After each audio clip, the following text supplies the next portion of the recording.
Glória a Deus. Hoje à noite eu quero falar sobre o plano maior. Diga comigo, o plano maior. Ah, que legal. Nós fazemos muitos planos, existem muitos planos, mas sempre tem o plano maior. Quem aqui acredita que Deus tem o melhor plano para a sua vida? Amém. Levanta a mão assim, quem acredita? Isso, agora com a mão levantada, diga eu.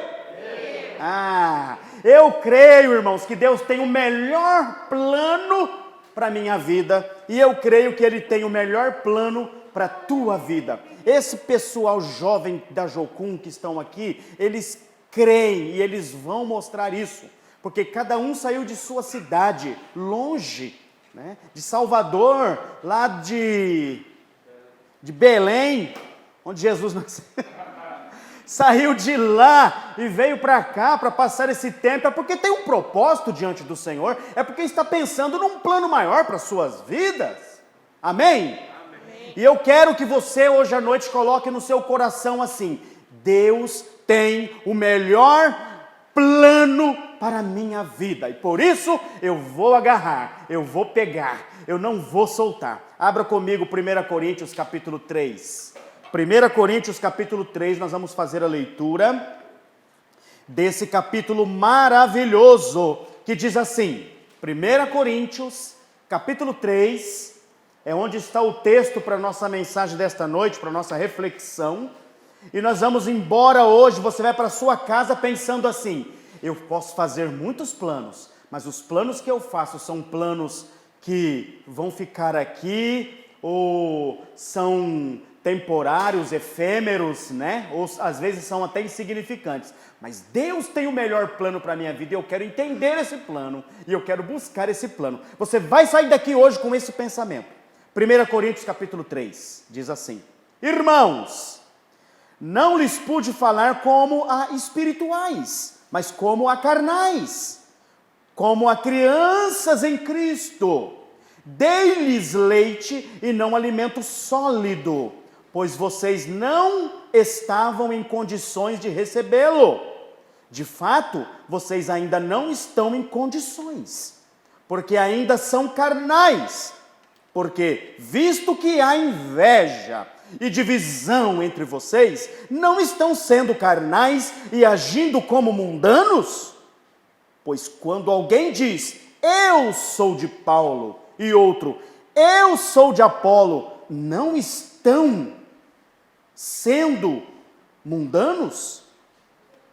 Afinal de contas, quem é Apolo? Quem é Paulo? Apenas servos por meio dos quais vocês vieram a crer, conforme o ministério que o Senhor atribuiu a cada um. Eu plantei, Apolo regou, mas Deus é quem fazia crescer.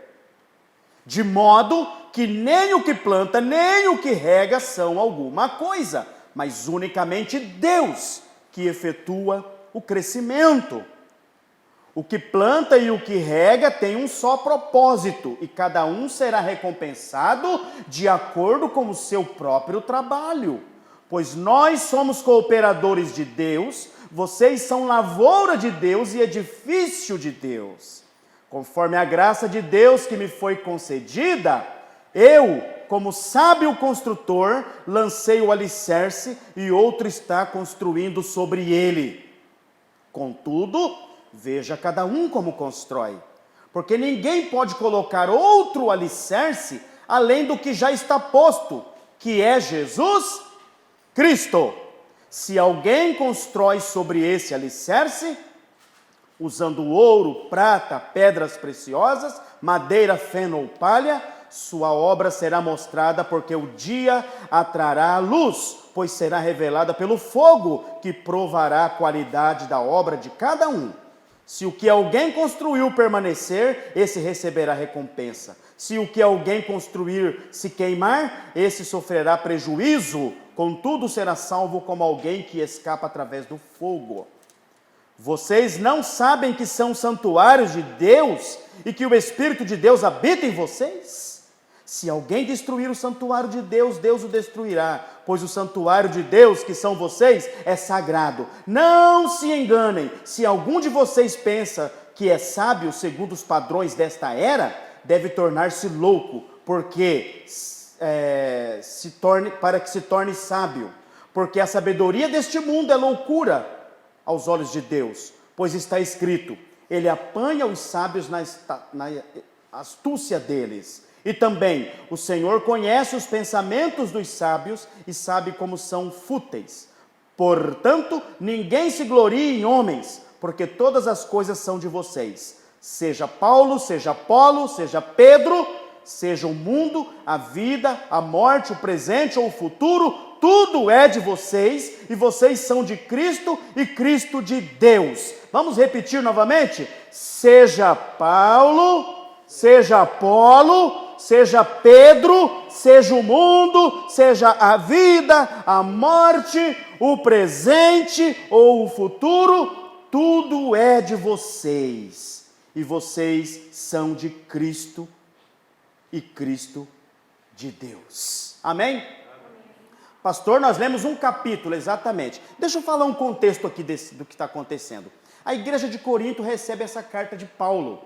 E Paulo não está nada contente. Por quê? Porque Paulo pregou Jesus para eles, o fundamento importantíssimo, é onde está o maior plano de Deus revelado para nossas vidas.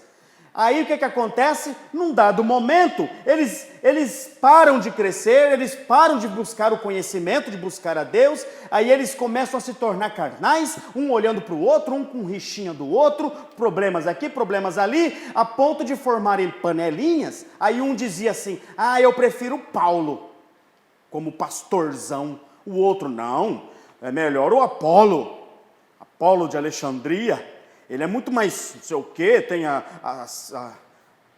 Septuaginta, ele é feroz, ele é isso, ele é aquilo, e começou-se a disputar, não, mas eu gosto mais do Pedrão. O Pedrão é feroz, ele é simples, mas onde ele pisa, o negócio acontece. E começou essa coisa aí, e ninguém estava olhando para Jesus. Tanto é que Paulo diz assim, gente, eu lancei o fundamento, que é Jesus.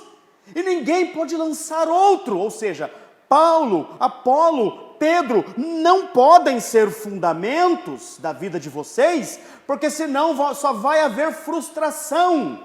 Eu planto, Apolo rega, mas quem dá o crescimento é Deus, porque o plano maior está nas mãos de Deus. Então parem de olhar para mim, parem de olhar para Apolo, parem de olhar para Pedro, olhem para Jesus, que é o firme fundamento.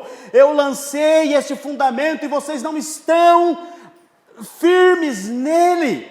E aí ele fala assim, cuidado, vejam bem como vocês estão vivendo e o que vocês estão fazendo durante esta vida. Porque tem gente aí que só está produzindo madeira, palha e feno, que o fogo queima rapidamente e tudo se consome. Mas tem aqueles mais espertos que estão diante do Senhor e firmes, esses aí conseguem produzir prata, ouro e pedras preciosas, que são coisas valiosas. O que vocês estão produzindo? Porque no dia do juízo de Deus isso vai ser revelado. Irmãos, esse era o contexto ali que Paulo estava falando com aquela igreja. E por que eu venho com esta proposta para nós? O plano maior. Gente, Deus não nos colocou aqui nessa terra à toa, para a gente ficar com mimimi, para a gente ficar olhando as carniças da vida. Deus não nos colocou aqui nesta vida para a gente ficar fazendo planozinhos efêmeros, passageiros, planozinhos que duram pouco tempo. Às vezes nós perdemos tanto tempo com coisas fúteis, nós perdemos tanto tempo com planejamentozinhos que a gente faz para nossas vidas, que não vão nos levar a lugar nenhum. E nós nos esquecemos que Deus nos criou, que Deus nos trouxe para essa terra, para algo muito maior, para um propósito infinito, eterno, imortal. Você crê que você é imortal? Hã? Quem crê que é imortal aqui? Amém. Fala sem medo. Amém. Nós somos imortais em Cristo Jesus. Nós somos criados para um começo e para um desenvolvimento maravilhoso aqui e para um fim extraordinário. Então hoje à noite nós vamos olhar para o plano maior para nossas vidas. Nós temos que pensar de maneira mais extensa, maneira grande. Não vamos limitar, irmãos, a nossa capacidade. Não limite o poder que Deus tem dado nas suas mãos. Não seja limitado. Nós é que nos limitamos a nós mesmos. Não adianta a gente ficar pondo a culpa em um, a culpa em outro, porque a culpa é minha, a culpa é sua. Você foi criado por Deus para ser vitorioso, para ser pessoa que vai caminhar num plano tremendo, acima de tudo. Você foi criado por Deus para fazer a diferença lá no meio onde você vive, onde você convive, onde você atua. Nós precisamos sair, irmãos, com as vitórias. Nós precisamos estar tendo aquela visão de águia, olharmos lá pela frente. Nós precisamos abraçar o plano maior de Deus. Você precisa olhar e dizer: Deus, eu quero abraçar esse plano maior. Eu vou dizer: Deus fala no teu coração, Deus fala na tua mente, o Espírito Santo atua na sua vida. Vamos citar alguns exemplos da Bíblia? O primeiro exemplo da Bíblia que eu posso citar aqui é o rei Davi. Mas Davi não era rei. Davi era um simples rapazinho que cuidava de uma meia dúzia de ovelhas e era desprezado pelos seus irmãos. Mas Davi está lá quietinho, fazendo os seus salmos, compondo suas melodias, tocando a sua harpa. Ele era ruivo. Segundo historiadores, dizem que Davi era desprezado porque ele era ruivo. Havia um certo preconceito, um certo racismo, e ele era o mais novinho, raquítico, finozinho, um simples pastorzinho de meia dúzia de ovelhas. Foi assim que o irmão dele disse quando ele foi lá levar comida: o que é que você está fazendo aqui? Por que não está cuidando da meia dúzia de ovelhinhas que você tem lá? Mas esse menino Davi está ali quietinho, e sabe de uma coisa? Um dia ele compreendeu, ele entendeu o plano maior de Deus para a vida dele. Ele não tirou os olhos dele do fundamento. Davi, ele era um homenzinho de Deus, e ele era um homenzinho, um Davizinho, que olhava para Deus e de repente lá no fundo do seu coração ele dizia: eu quero o plano maior de Deus para a minha vida. O Davizinho que cuidava de meia dúzia de ovelhinhas, que era rejeitado pelos seus irmãozinhos, se tornou o quê, gente? Aí. Se tornou o quê, gente? Rei! Vamos bradar como se nós estivéssemos aclamando um rei aqui? Aquele Davizinho, ruivinho, desprezadinho, cuidador de meia dúziazinha de ovelhinhas, um dia se tornou um rei. Ele abraçou o plano maior de Deus para a sua vida. Ele não tirou os olhos do Senhor. Quer um outro exemplo? Noé. Noé foi um grande revolucionário, um homem que revolucionou a sua época. Ninguém conhecia navios. Ninguém conhecia barcos, ainda mais daquele porte grande. Mas Noé, ele era conhecido como o homem justo. O único homem justo que havia naquela época, porque Deus olhou para a terra e viu que tudo estava arruinado no pecado. Mas aí, ele ficou a vida toda dele conhecido como um homem justo? Não, gente, Noé foi um homem que, embora todos rissem dele, todos debochassem dele, porque ele estava lá, incumbido naquela arca, naquele grande barco para salvação, embora Noé estivesse sendo ridicularizado, podia abandonar tudo, chutar o barco, tirar os olhos da visão do plano maior, a Bíblia diz que ele abraçou o plano de Deus. Quando Deus o chama, ele abraça por fé, e ele abraça a causa. Eu quero esse plano maior para a minha vida. E ele se depara ali construindo aquele grande barco que foi a salvação para ele e para a família dele. Eu quero dizer que Noé, assim como Jesus está antes e depois, né? Na história, antes de Jesus e depois de Jesus, eu quero dizer para você que Noé se tornou um homem conhecidíssimo. Ele é o antes e depois do dilúvio. Ele aceitou o plano maior de Deus para a sua vida. Quer um outro exemplo maravilhoso? Deus, o nosso Deus, pegou o mundo do caos, idealizou tudo. O mundo se tornou algo tão lindo e perfeito. Do nada, Deus pega tudo ali e tudo era bom. E viu Deus que era bom. Então o nosso Deus, irmãos, Ele abraçou a causa que Ele mesmo idealizou. O plano maior da criação, o plano maior da sua satisfação, é quando Ele cria tudo, aí Ele diz assim, agora vamos fazer o homem à minha imagem, à minha semelhança. Eu e você fomos criados à imagem e semelhança de Deus. Esse é o plano maior, maravilhoso na criação. Você quer um plano maior para você? Amém. Ou você se contenta com pouca coisa, com coisinhas aí que vão passar e vão se desfazer? Ou você quer aquilo que Deus tem preparado para você, para a tua vida, enquanto você está na sua existência aqui na terra? Pense nisso, você não está aqui à toa, há algo grande para você fazer. Abrace, diga, Deus, eu quero o plano maior. Então Deus nos criou a sua imagem e a sua semelhança. Então nós temos muita capacidade. Nós somos capazes. Sim, creia. Como eu disse, lança fora toda a incredulidade. Lança fora todo o medo e encha-se de fé. A fé lança fora o medo, lança fora a incredulidade. Moisés, outro exemplo aqui, o tempo está acabando, mas Moisés, de desacreditado e impossibilitado, ele mesmo se colocou como impossibilitado, mas se tornou o grande libertador do povo de Israel, porque aceitou para a sua vida o plano maior que Deus tinha para ele, o grande libertador de Israel.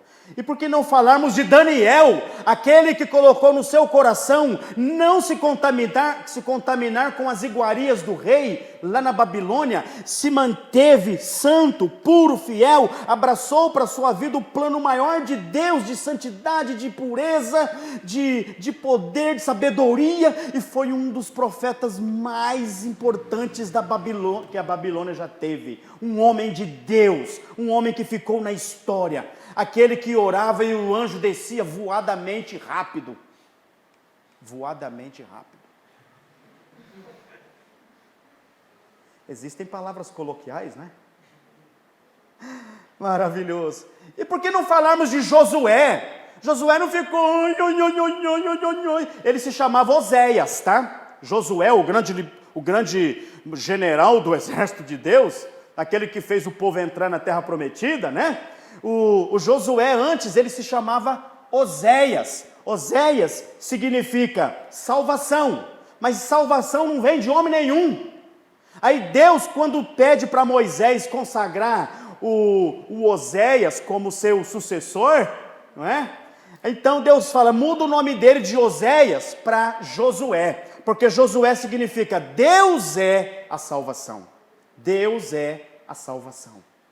Então é Deus quem salva. Através de Josué, Deus salva o povo, Deus liberta o povo. É maravilhoso, irmãos, a palavra de Deus. Tem tantos exemplos aqui na Bíblia, e aí nós temos Jesus. Tem mais aqui, mas o tempo está indo, mas Jesus foi aquele que não negou a cruz. Foi aquele que olhou para frente e chegou o momento de dizer, eu quero esse plano maior. O plano maior é dar a minha vida, é morrer por eles, é entregar, é derramar o meu sangue para a salvação. Ele foi humilhado, ele foi torturado, ele foi massacrado, e ele podia ter desistido do plano maior para a sua vida, mas ele não desistiu, ele foi até o fim, diz a Bíblia, e ele saiu vitorioso daquela situação, porque morreu, mas ressuscitou ao terceiro dia. Amém? Amém. Agora o lindo aqui nessa história, coloca para nós João capítulo 14, para a gente encerrar, versículo 12, é que Jesus, quando ele estava conversando com os seus discípulos, quando ele estava conversando com eles, falando de ministério de discípulos, ele falou essas palavras tão maravilhosas. Olha o plano maior que Jesus tem para mim e para você.